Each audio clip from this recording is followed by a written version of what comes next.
Hello. Hi everyone. Good evening.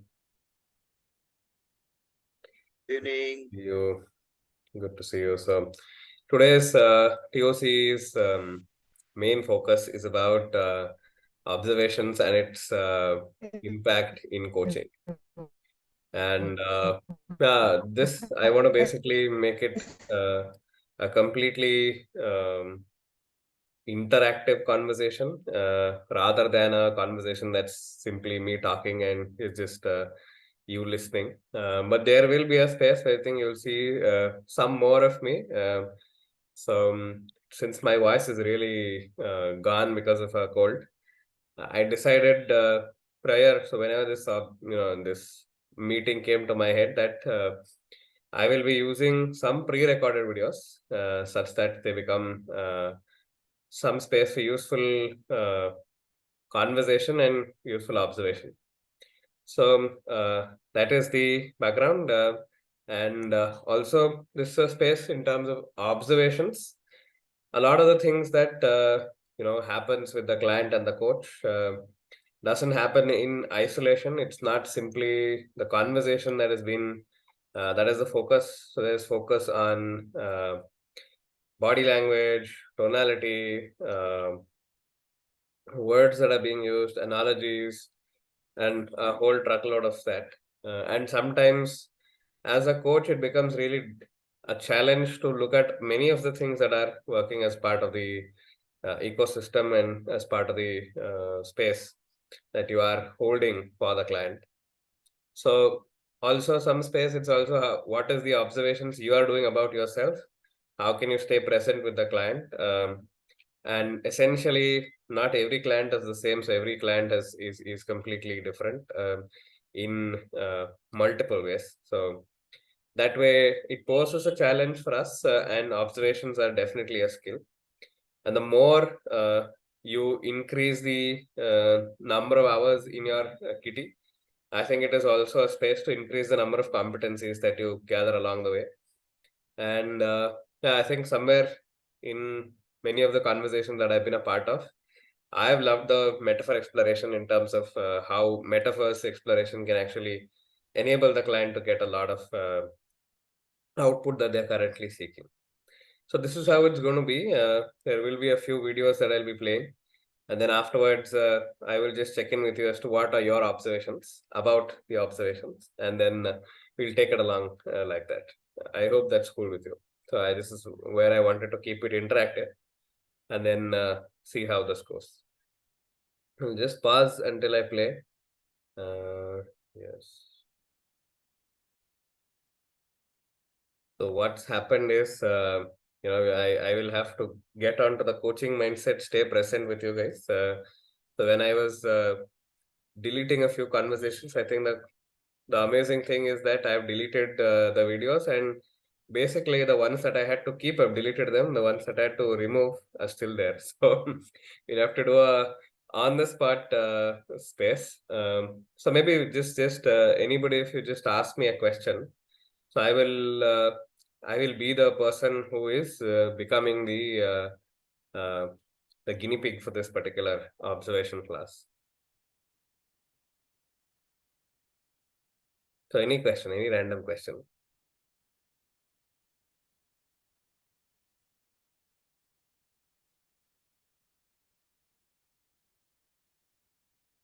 Yeah, Sunil. Question is how I can get out of uh, sometimes getting into the judgment space.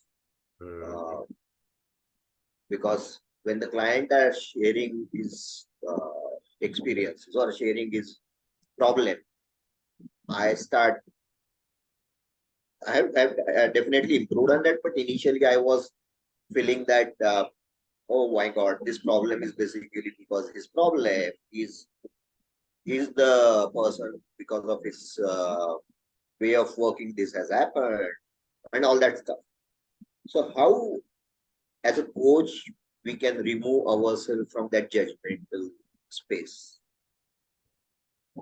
Very interesting question. That was not the question I was expecting, anyways. So I was expecting a question around maybe how I'd share my observations.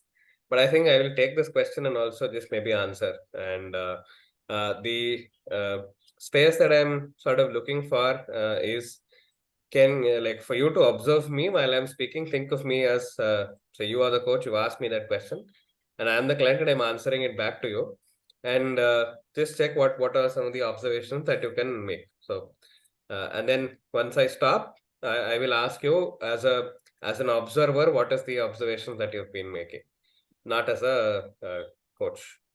So with that background, so you said you are getting into a space of judgment with regards to the client, and I feel very strongly at that point saying it is about maintaining presence. So if you're looking at yourself as a coach, as somebody who is an observer, who's looking uh, with a space of say unattachment or complete space of being completely open to the open to the space. So if you find yourself also getting a little you know fixated or hooked onto something as an additional thought that is coming while somebody is sharing, you can always pause at that point, take a break. So just hold a break mentally inside yourself, not necessarily take a break with the client. So mentally inside yourself, take a break, and then also make a mental note as to what made you triggered, and then maybe just let that thought go while you come back to the present. It's something that's easier said than done, but it's mostly a lot about you being aware of what are some of the sensations that are happening inside your body. So sometimes being aware of ourselves as the medium is also something that is very, very important. So observations about the client as well as observations about the coach, or you yourself, becomes very interesting and very important for the growth of the coach. And at some points it is through the journey and through wherever you are as an individual, I think it is quite an understood statement that you will face certain judgments. But the question would be that, do you let the judgments affect your coaching or affect the relationship? How quickly can you move out of that space?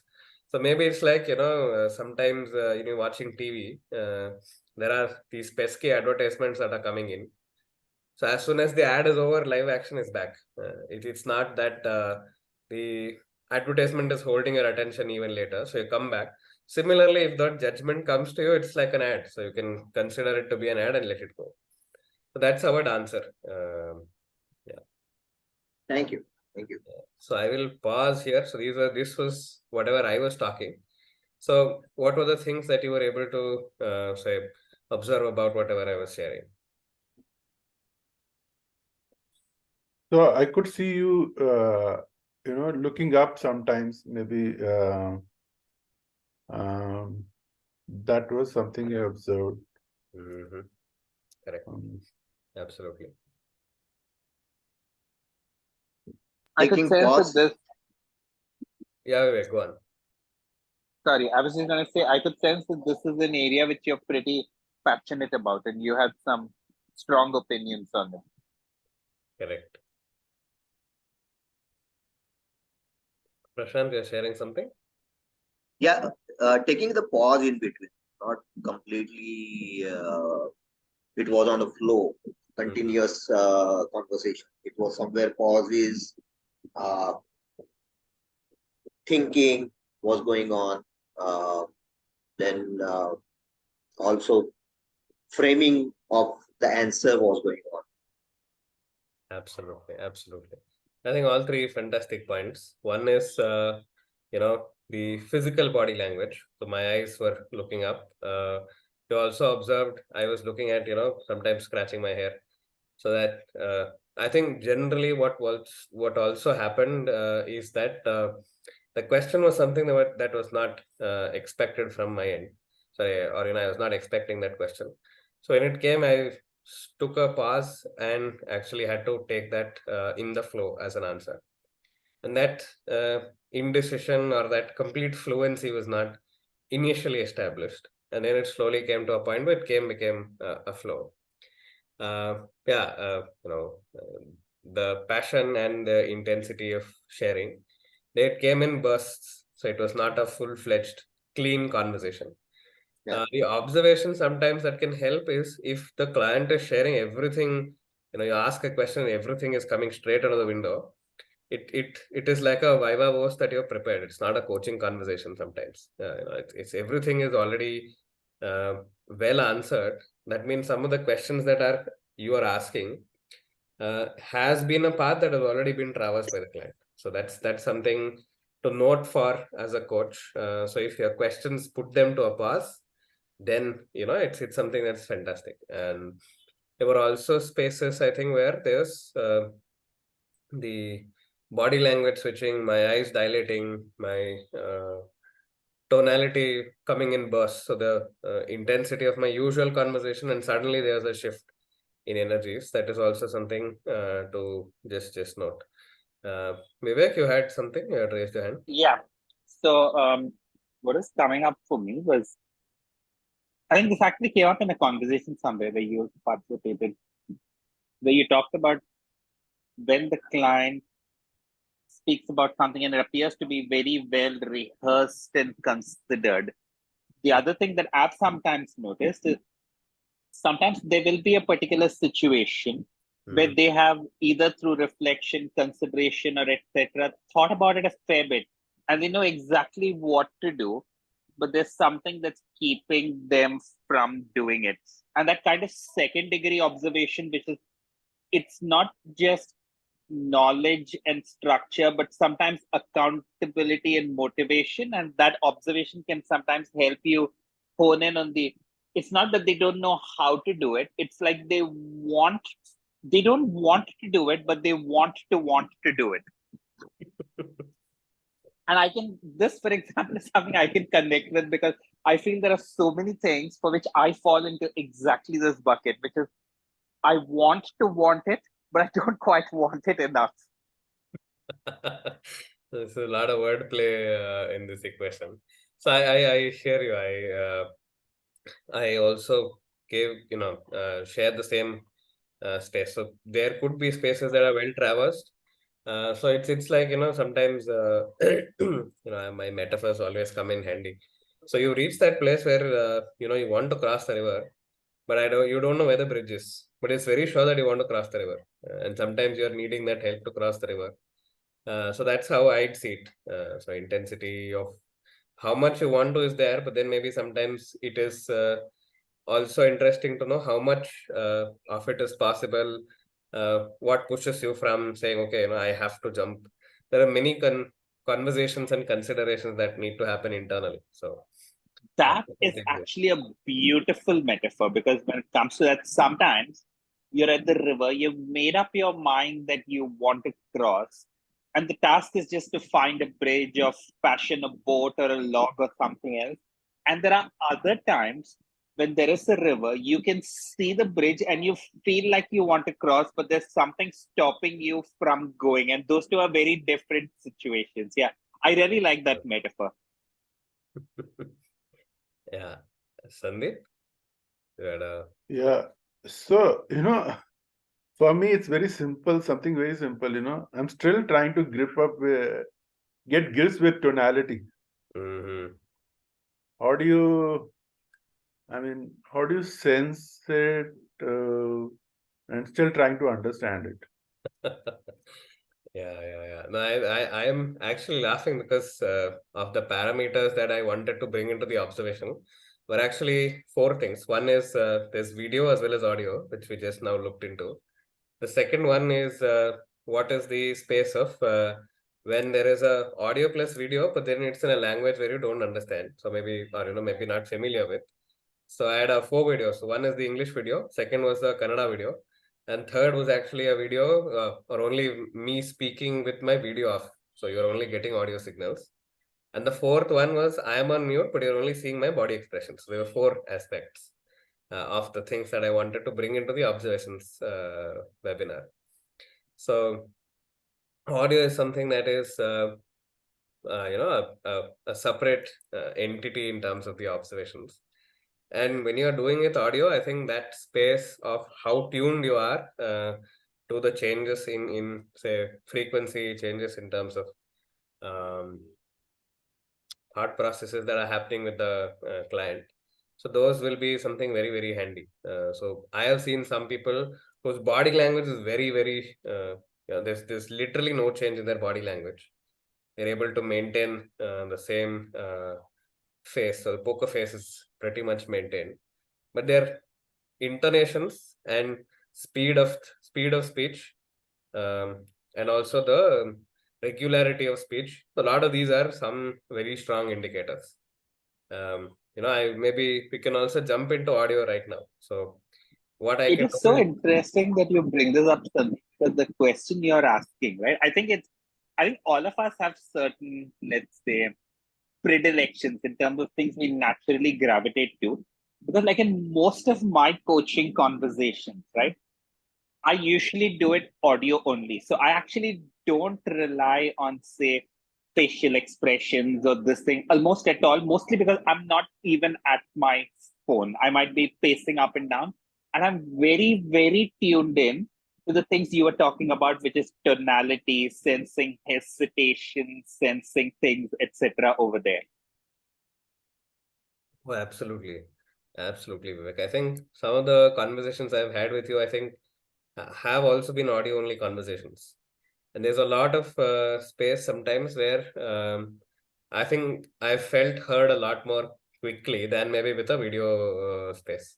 So for clients, sometimes specifically when they are discussing something that they do not want to share, maybe there's an association of question marks, there's an association of guilt, the association of shame to some of the topics that they're bringing in.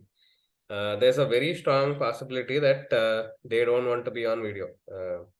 And they're on video, they're off video, they're only on audio. And sometimes you will have to just mentally tune yourself. So I think the trick is to listen with your ears and not listen with your eyes. The one other anecdote I wanted to share here, Sandeep, was like, in fact, so always with coaching, you go with client centricity, right? So I have had clients who are like, hey, I would like to have a video conversation. And I always go with whatever the client prefers.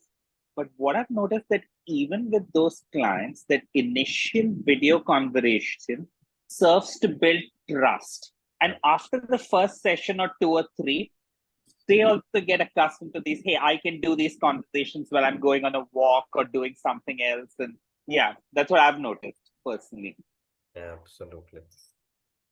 I think Vivek, you filled in on some of the things that I also wanted to share. So, maybe what are some of the observations you have? So Vivek has actually presented us with a fantastic space wherein we've only heard him say, we've not seen him. But any space where you felt that you did not understand what Vivek was saying?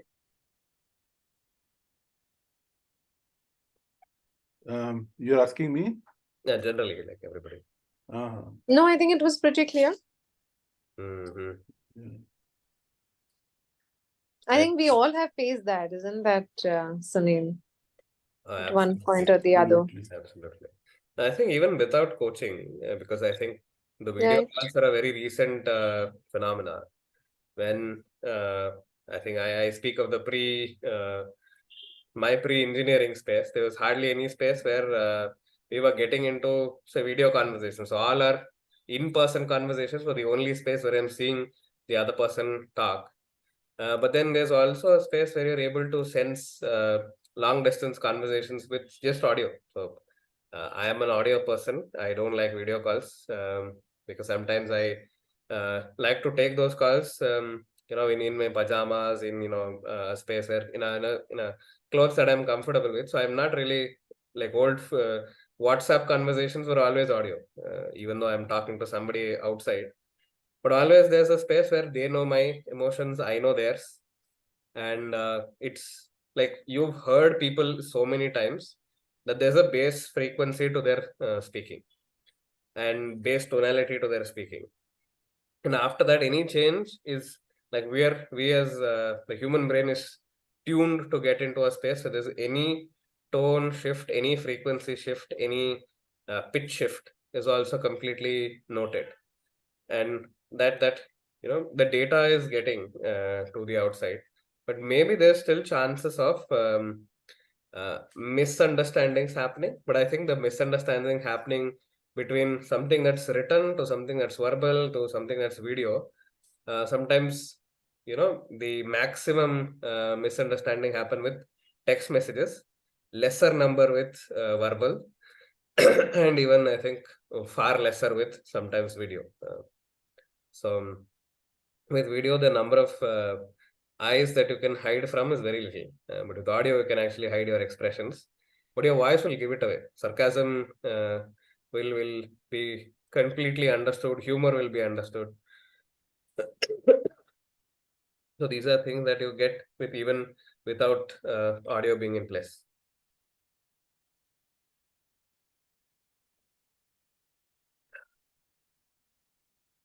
So yeah, I hope that question Yeah. was. So you are saying that you listen with video off and try to get a sense of it. Oh, absolutely. So I'll just try this right now. So I switched on my video. I switched off my video, and you are on video. So you ask me a question and I'll answer, and we'll see if you don't pick up things that you are meant to pick up. Yeah. So actually, so it's not about observation, but I think it's also about just like Prashant asked a question on judgment. I was trying to, the second question that I always have is, how do you determine whether it is leading or partnering? It's so fine line. And sometimes I have a challenge in determining the difference between the two. So someone might say it is leading, but for me, it is like a normal coaching conversation.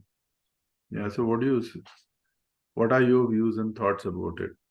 A fantastic question. I think so. Here, maybe even I am taking time to think a little bit. And the There specific is. thing. So Vivek, go ahead. Sorry, go ahead, Pungi. Yeah. So I was just trying to make the point of if I am speaking with only audio, is there any space in terms of my whatever I am sharing, is it not being looked at? So just thinking out loud around this area. So when is it leading and when is it just partnering? And you very interestingly mentioned saying from my point of view, it is it may not be leading, it may be partnering. So I think the question mark is about who decides whether we're leading or whether we are partnering. Is it coming from just the coach or is it coming from the coach and the client? How do you know? So sometimes we are asking, are we asking from a space of, I know everything about this situation? Or are we asking from a space of, I am comfortable asking from a space of unknown? And the client also is reciprocating the same sense of trust and the same sense of, I don't know, maybe if you're using the right word, but that intimacy is built between the client and the coach over many conversations. Sometimes that has become a space or a vector that can help. So that is something that, is a factor maybe of interest to look at.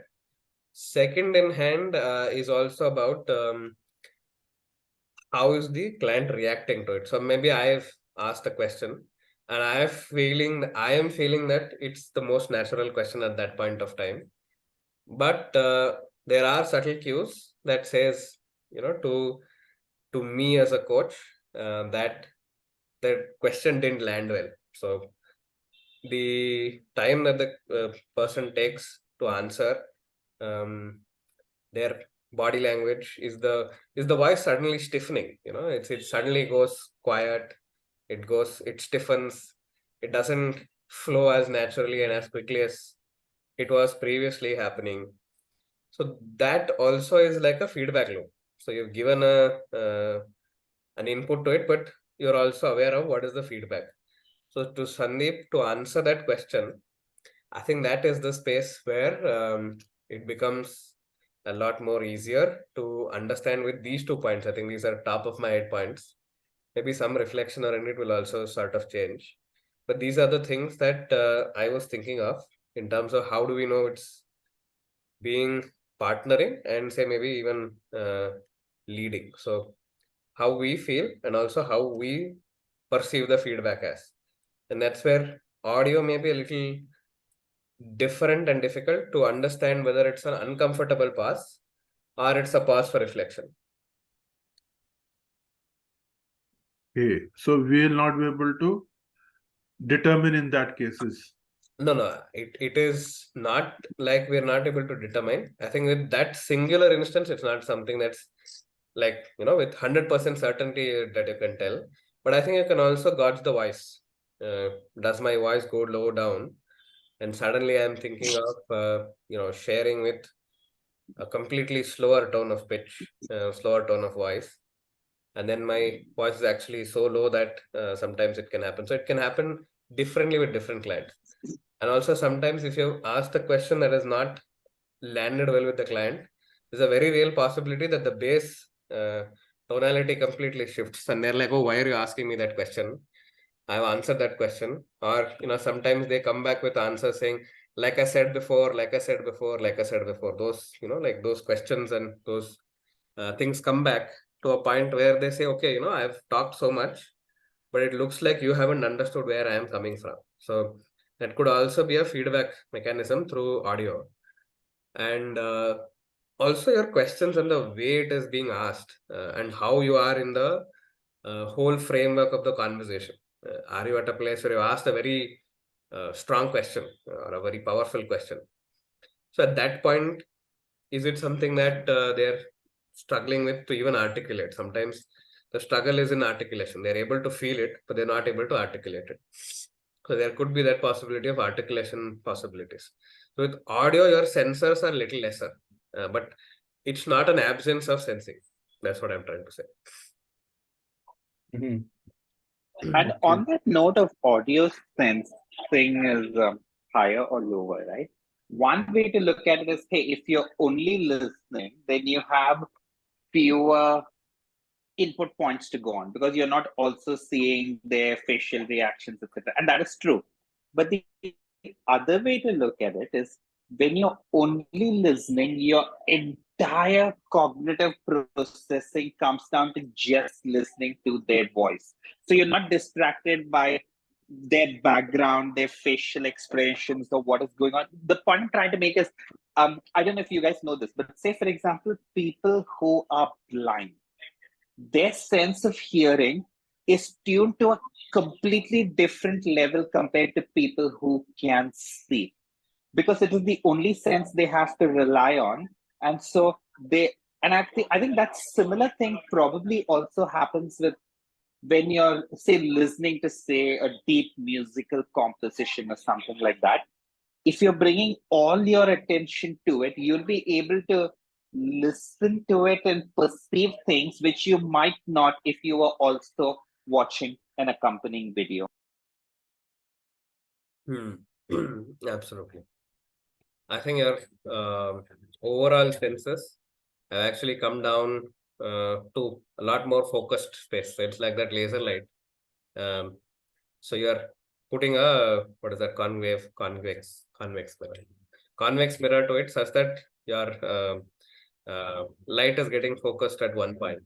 So now all other things are completely off. So I think there are some places where you can actually switch off your eyes. So you can just close your eyes and completely listen to whatever is coming in. And then make a, like the right question or understand what's happening with the other side. And I think even when Vivek shared, so it was more like a space where he starts with a very high pitch, and then he comes there. So it's like when you're with audio, the challenge is how much silence is actually enough silence. So how much of time do you let the silence stay? Awkwardness in terms of silence is a lot more easier in terms of a video. So when the other person is completed and there's an eye contact established and says, okay, I'm done with whatever I have to share. I think just letting that silence linger. With audio, you don't know how much, at what time the person has completed it without any video input. So that is maybe one challenge. But also the rest of the data is very similar, unless sometimes fidgeting, also in terms of surprise, all that is also completely expressed through video, through audio. So fidgeting may not be visible, but fidgeting is still being able to be sensed by the other side, and it's maybe a skill that we'll also maybe have to develop. It's not something that maybe all of us are born with, but it's a skill that can be definitely acquired. And I'd got my what's the genetic brain profiling test done, and there was a space wherein they said you are a auditory listener or auditory learner, so you learn a lot more by listening than by maybe seeing.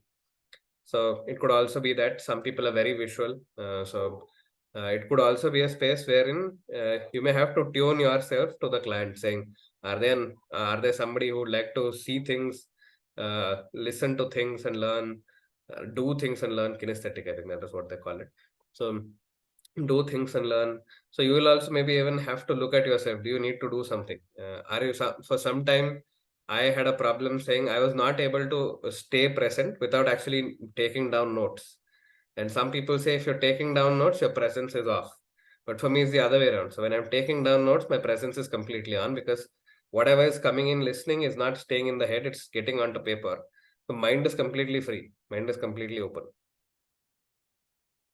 So, and also, I'd like to pause here and ask, in the last 2.5 minutes that I spoke about, what was the subtle differences that you were able to make out in whatever I was sharing?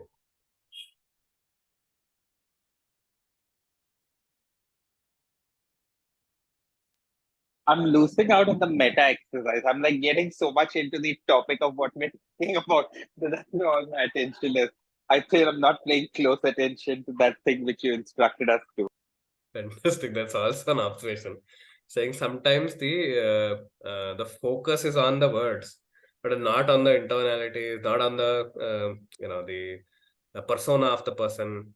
So sometimes we get carried away with the story. I think sometimes, I don't know if you've been part of the observation spaces enough times. There's one place where some of the coach was very carried away with one of the sentences the client said, and the entirety of the coaching conversation is completely lost because the client or the coach found that to be a hook, but it was basically the surface level space. Sometimes that does happen. So just another analogy here. By the way, just because it's so much temporal relevance, so there's this guy called Chad Hall, who's an MCC. And there were these two books he's written. One of them is called The Coaching Mindset. The other one is called Coach the Person, Not the Problem. They're very, very short books. Like each of them is a 30-minute read. And the reason I bring it up is because we did a reading group with these two.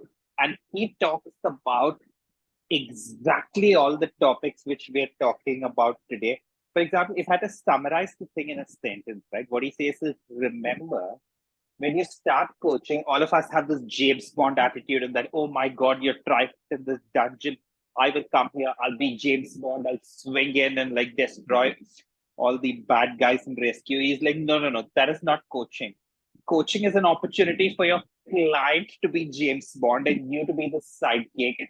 So don't lose sight of that. That was a very, very, very powerful insight. I don't feel like if for a brand coaching, it should be like, come, you be the James Bond, I'll be your sidekick.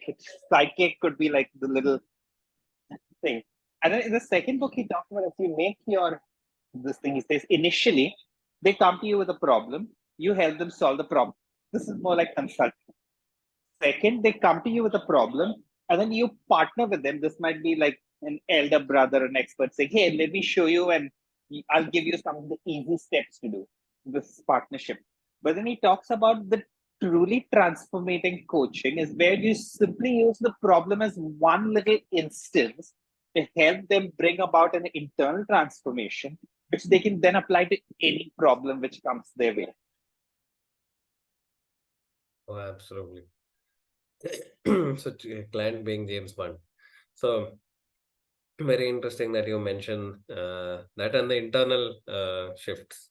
So when you're saying James Bond, I think one of my favorite space is the metaphor space. So also stay completely in tune with whatever is the client sharing in terms of metaphors, because that is their visuals, that is their stories, and don't miss out on some of these observations. So in the first space, when Prashant asked the question and I answered, I think I supplied a truckload of metaphors. The advertisement was one metaphor that I remember. I think there were many other metaphors that I shared.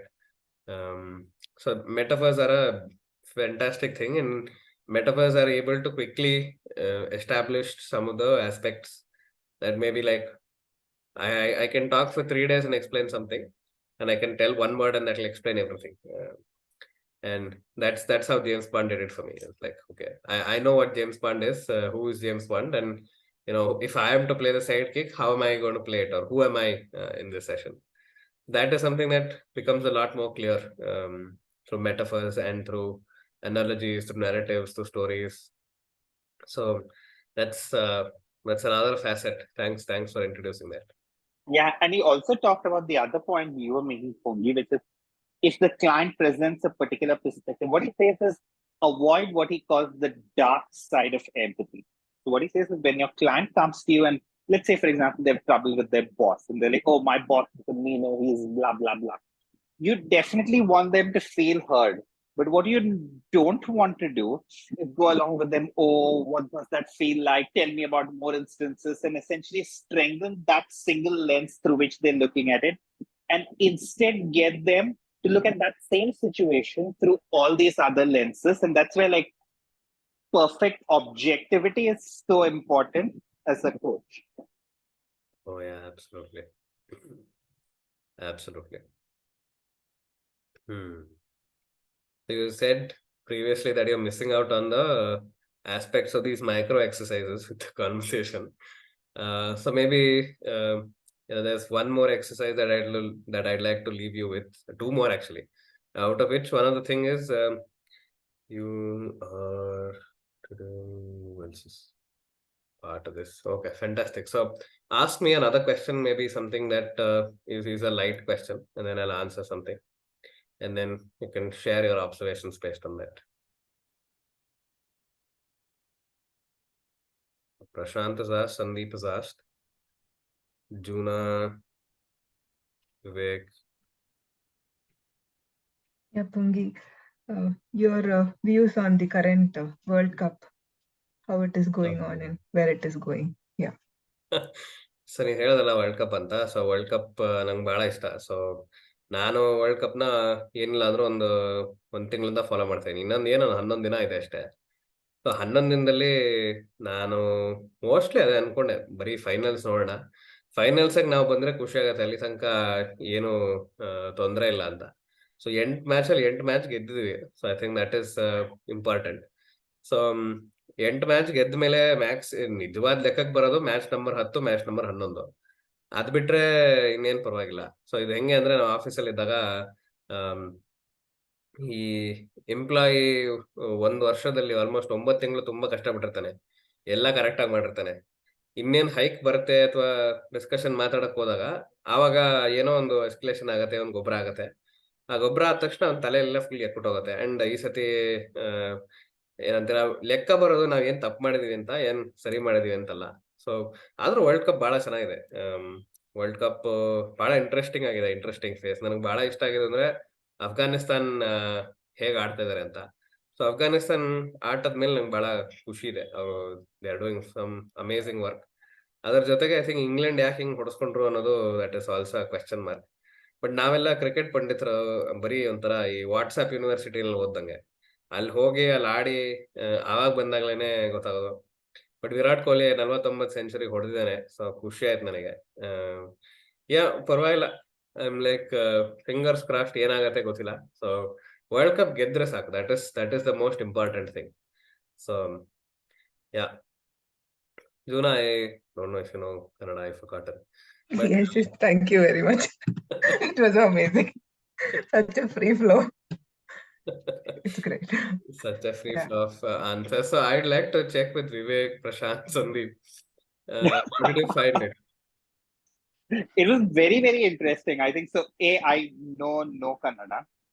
And my guess at what you were saying, I think evolved during the process of your saying it. If it's useful, I can tell you what that evolution was like. So go and tell me how the evolution was like. So I think initially I took away the, I'm like I follow the World Cup a little bit. I'm not that into it. I maybe watch the finals, maybe the important games that were initially to the game. And then after you had some very nuanced opinions on something with office, something. Then you said, oh, what's going on? I think you said something about Afghanistan doing especially well, the fact that England has not been doing well, etc. Then I interpreted it as you follow the what is going on, but you don't actually watch it live. And then you talked about one thing being the most important thing, which maybe is around India winning the World Cup. I think at that point, I'm just guessing. So yeah, that was, so in summary, if I had to guess, I would say that you're aware of what's going on. You don't actually watch it live. You will probably watch the finals or something like that, is my TLDR. A lot of things caught on. Yeah. So my this thing is you're passionate about this cricket. That was very much reflecting of it. And that's why you went into your mother tongue where you are very comfortable talking about it. Using the mother tongue. Also, you talk about basically this particular period is not important. What is important is now next matches which are coming up and how the table is changing. We have entered into the semi-final. We need not to worry about it, but how next two teams are shifting their tables or what gets shifted is important. And Afghanistan is kind of very different this thing space where you don't know what will happen. So Afghanistan can get into the semi-final. That the possibility is there. And crossing the finger for the final. That is what you say. Absolutely. So well caught on. So it's not just data that you're looking at it. Some of the possible interpretations from the data that I'm very passionate about cricket. So just curious. So how did you understand that I was very passionate about cricket? Because on your expressions, it was showing that when you were talking about it, it was very clearly showing that you are very passionate about that sport. You like that, you love to talk about it, and that was reflected very much. Fantastic. So my energies are out of baseline. So baseline was something established. My energies are higher. So that's how you come to an understanding. Fantastic. I have a question. So Prashant, Pungi, what Prashant was saying mapped pretty closely to what you were actually saying. Almost around. And that was amazing because the thing is, in knowing Pungi, right? Even if cricket is something he's just totally not into, he'll be talking about how he relates to cricket, why he's not into cricket, maybe some others who are into cricket, how he's different from them, etc., etc. And so from just the tonality of the conversation, I won't be able to say if he's like all about cricket and describing that, or he's all about the observation of how he is into cricket. Do you guys get what I'm saying? Which is, he tends to be a kind of person who does not respond to, suppose I asked him about, say, ice hockey or something, right? I actually expect that he will have a reasonable amount of stuff to say on it, even if he's not into it.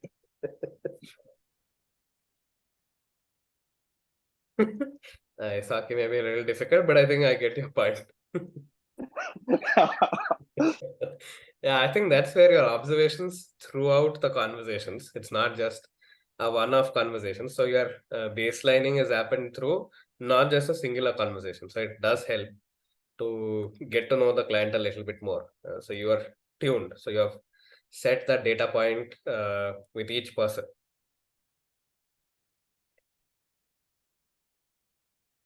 So that is a. Do you recommend some kind of practice in this listening to things in a language you do not know to try to pick up on tonality, facial expression, etc., etc.? Absolutely. Look. One of the things that I did try is actually to listen to or view different Hindi, Telugu, Tamil, German, Korean as of now. So look at all these television series or TV series, and sometimes switch off the subtitles.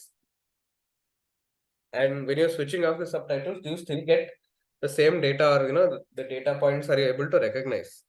So sometimes even if I don't understand the language, I'm able to understand the way the script is moving, and even sometimes predict how the script will move in my own head in my own language. So that's a beautiful space to observe things that may not be coming in your similar language, but because you're looking at the facial reaction, the physiology is sometimes the same.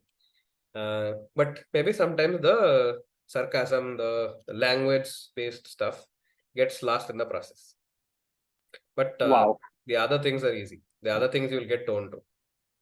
That is an amazing skill. Yeah. For example, I know people who can do that. I think even my sister sometimes she'll do that.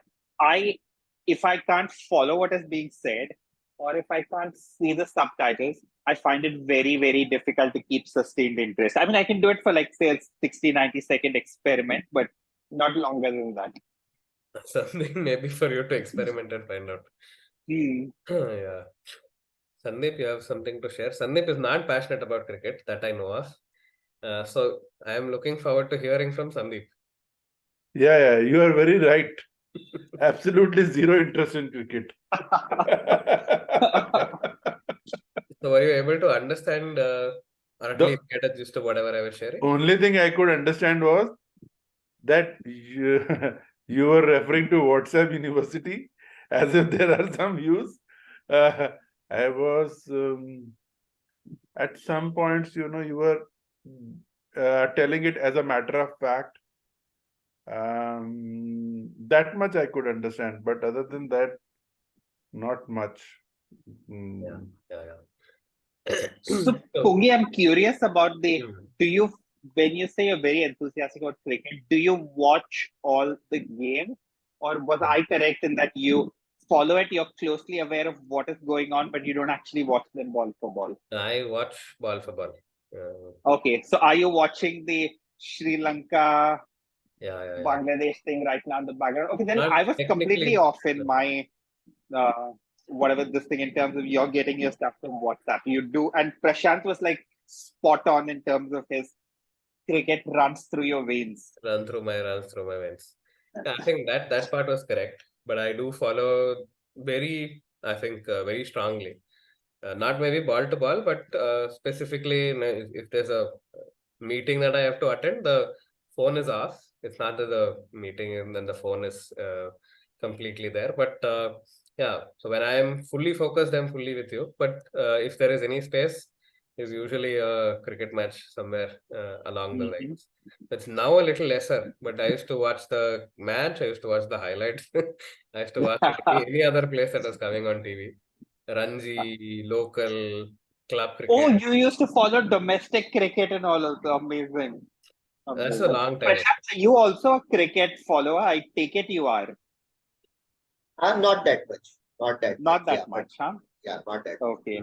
Like I love to watch certain these things. Like when Tendulkar was there, I love to watch. Okay. Absolutely.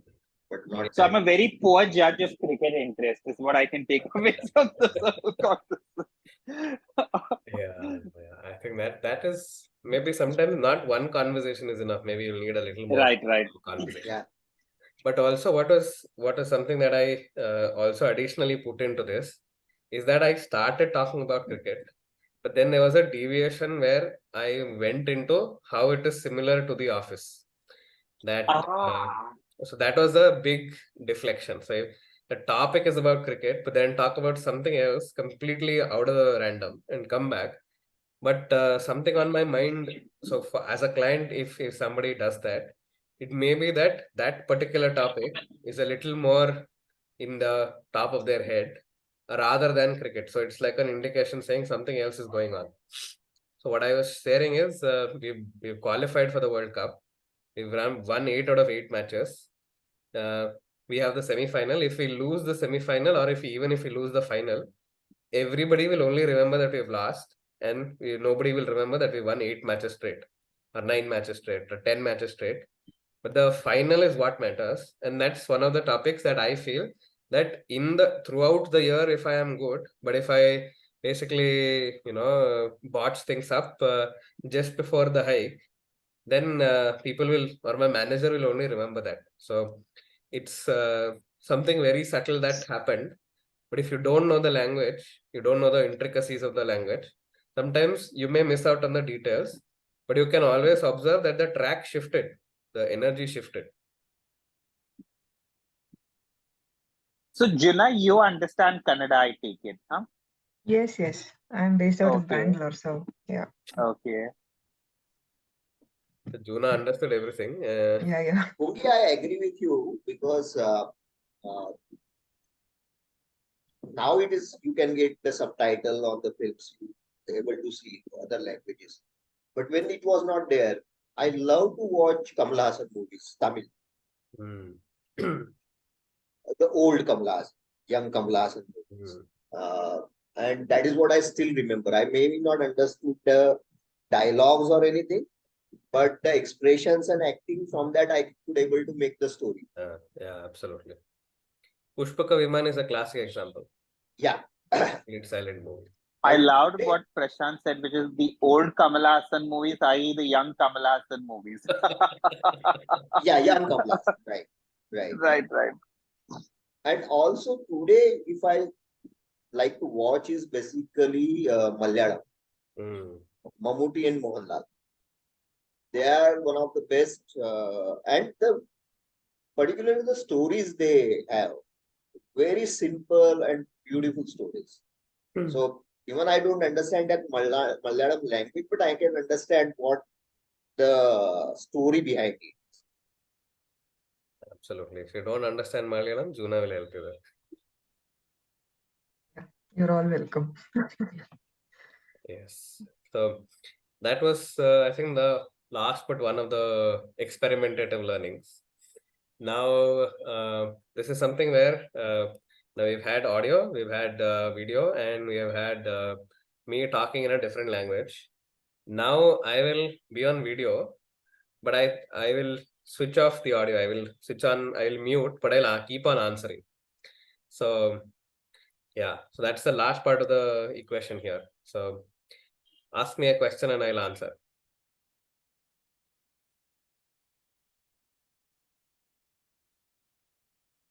Okay, I'll ask you a question. It's a very thin line I find when the client goes into the past and you're asking about the self-talk. Are you in the past, or in the current? Because it's a self-talk is something I'm still confused about it. So what do you think about it? Okay, wait.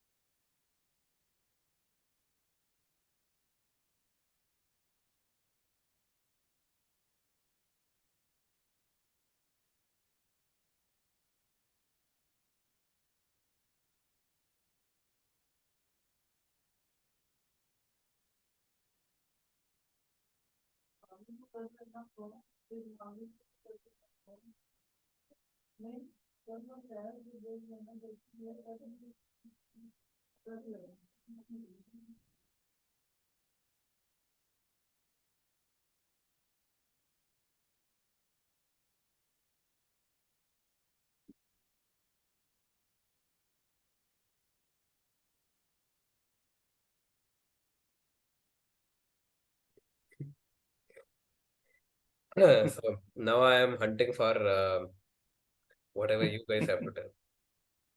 Yeah, so you were excited about it. That's what I could guess. You had a lot to say. A lot to say.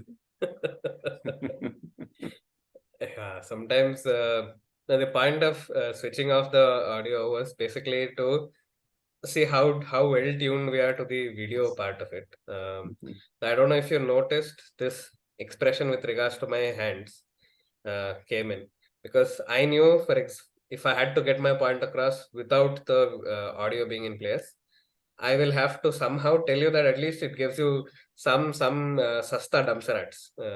So it becomes becomes like that. It becomes dumbstruck. So it's not that your body is not tuned to it. Your body is tuned to it because you played dumbstruck. So, and I am trying to communicate my answers to it, answers to your question. So there will be some sort of an understanding. But is the understanding right? That's something that maybe you may not be able to get it at that particular point. But so my facial expressions will be my facial expressions also. My eyebrows are a very easier giveaway. My eyebrows are a giveaway. My smile is a giveaway. My head bobs and right left, they are a giveaway. My shoulders, whether they're up, they're droopy, they're something. My hand movement, is it something that I'm interested in? I'm not interested in. There are also some of the observations that you can understand. Sometimes, typically when the client is going on long stories, so you can also afford to understand some of the other nuances that are there. So for example, now even if Prashant is not speaking, I know that Prashant is thinking deeply. I hope he is. Otherwise, it look like he's distracted. So see, even now, even if I'm not getting any verbal data from him, I know I've tickled him to smile. And now he's like, okay, I have smiled, and what else is Sunil going to say? Now he's crossed his arms. It could also mean a space wherein he's like, okay, what next is Sunil going to say? So micro expressions could be something that can be a deadbeat giveaway, saying, oh, what else is the client sharing? Even if they're not sharing anything. So yeah. Prashant, you can uncross your arms. What did you think about it? So you can keep your arms crossed, no problems. Yes. So any observations, anything else that came to your thought process?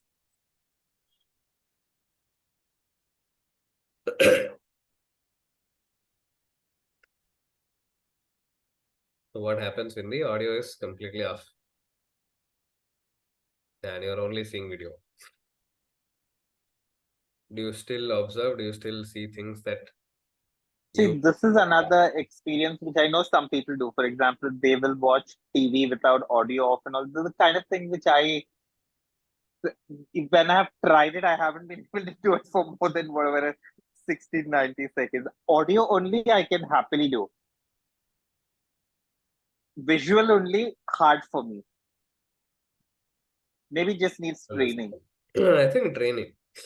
It needs a little bit of training, and maybe it also could be a space where some of the topics may not be interesting for you. That's also a space. If You're right, because I can do video only. For example, cricket right now is going on in the background and the sound is off.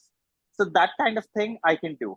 If it's a movie or something like that or a speech, then yeah, harder. Do you need your full focus? And also, for example, if I had brought in a topic that you already know, and then you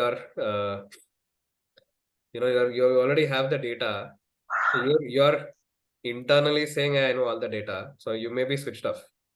So you're only intermittently switching on, switching off some of these times. So that also is a space wherein maybe you can also observe whether the client is with you or not with you. Are they intermittently switching? Are their body is moving? How strongly? Because I am not somebody who moves my body very quickly or too much. But there could be clients who are very 360 degrees. They keep on moving. There's a hand movement. There's gesture. There's spatial movement. They're also maybe switching on their hair. They're working with their hair. I had a thing around working with my mustache, and sometimes I do this in terms of working with my this thing. So there could be some spaces where they're distracted, or sometimes they're thinking about something but telling something else. So a lot such observations do come into the picture. Hey guys, I need to drop, but thank you for organizing this session. Pungi, it was fantastic and great catching up again with you guys, Prashant and Sandeep. Talk soon. Ciao, see you. Okay, bye. Bye. So any questions, Prashant, Sandeep? Because I think even we can close in maybe another 5-6 minutes.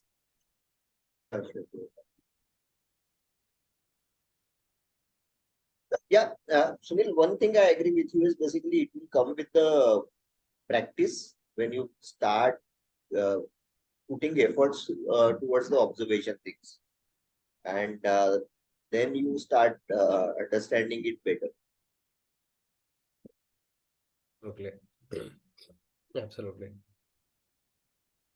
So the idea of this space was to bring into the equation that sometimes there's a lot more things that maybe something that we are aware of, we are observing, or we are seeing, but we are not observing. So the difference between seeing and observing. So we are not conscious about it. Yeah. So any more tips, Sunil, on how to enhance this skill? No, I think stay with the person. Sometimes observe. So observe has always been something that I do irrespective of coaching. Sometimes I tend to ask myself, okay, what did I eat yesterday? What did I eat today? What was the dress I was wearing? How was the client when they came in? So there's a lot of energy vibes that I'm also sort of able to understand just by looking at them. Are they excited? Are they, like just coming in because they have to just complete an hour with me? How's their space? And sometimes is there a dissonance between what I'm telling and what I am actually feeling? The energy vibe, and I could appear sad, but I could still be very excited in my voice. So is there a space where you're able to detect the delta or detect the difference?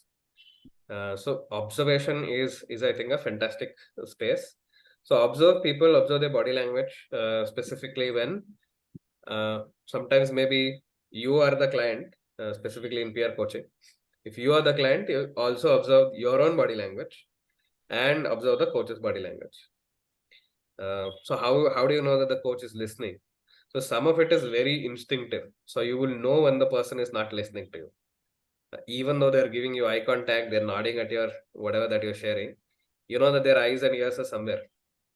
So uh, trusting your instincts is one of the ways in which I think is a tip. Trust your instincts. And as a coach, maybe if you see a dissonance, maybe just bring it to the notice of the client, saying what I am hearing you share versus what I am feeling or sensing that you're feeling are two different things. What seems to be going on could be a fantastic question. Yes, I hope I have answered all of your questions. Yeah. If there are more questions, you can always come back. Yeah. Sure.